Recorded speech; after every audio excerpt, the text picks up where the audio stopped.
going to be our attempt to replace this fuel pump that we have.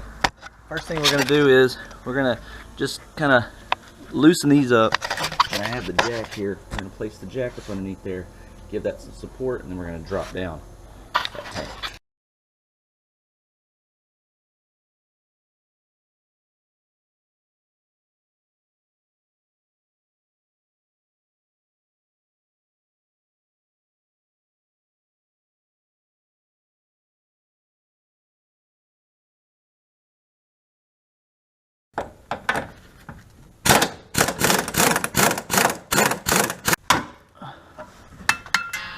We're going to take those guys out, see if we can't get to the fuel pump.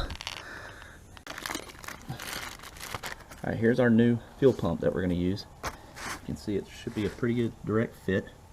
And then along with it, set that up there, got this fuel pump strainer.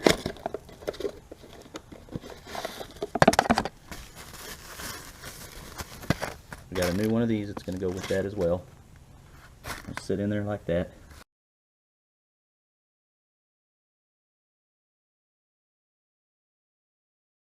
Okay, this is kind of a booger, so just take a small little flathead and just kind of get it started, get it going.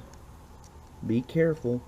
Now you get with these flatheads and it slips, and next thing you know you got a gash in your hand. So that's really all you have to do with this piece here.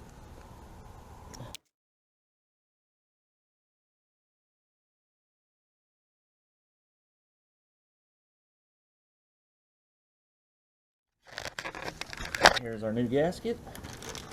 Go ahead and put that guy on there.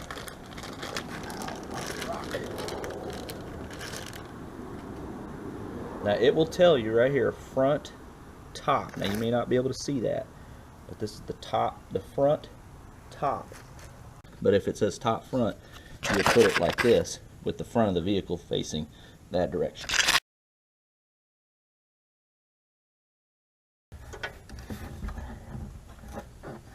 So put that in like there you go, and then kind of go into a side. There you go, to the side. I'm trying to do this and talk to you guys. Make sure I have front top. Have front top.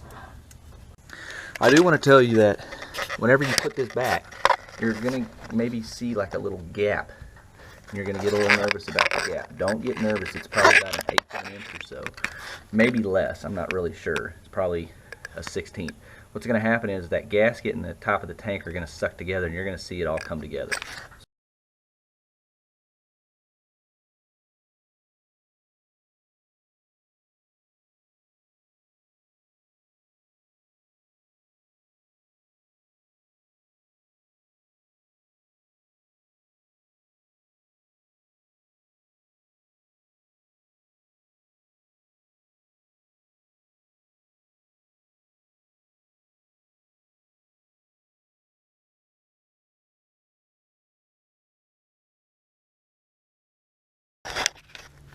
Okay, now that we have the ones in the back done, or on the inside of the done, just going to do these really quickly.